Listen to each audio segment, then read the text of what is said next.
So when Mennonites came to settle in Manitoba, their desire was to reproduce exactly what they had had in Russia. And so they wanted to settle as a compact settlement, which of course meant the reserves, and they wanted to reproduce the community as they had known it in Russia.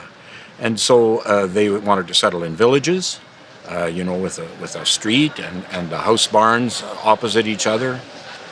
They wanted to reproduce their system of civic government and their church and their school. The prairies and the Canadian government, of course, had other ideas, but were remarkably accommodating in the early period. So the Dominion Lands Act had organized the prairies into quarter sections and sections, but they allowed Mennonites to create villages and to have their homesteads even if they weren't living on them, which nobody else could do, really.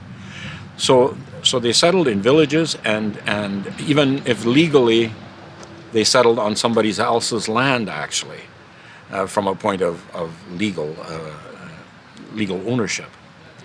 So the village was created. Each village had its own little mayor, or as they were called, the Dorfschulz.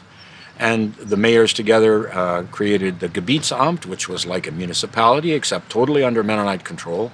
And they assumed that, just like they had in Russia, they would build their own bridges and fix their own roads. The entire reserve had its own Obervorsteher, who then was governed over everything. In the same way, they tried to reproduce schools.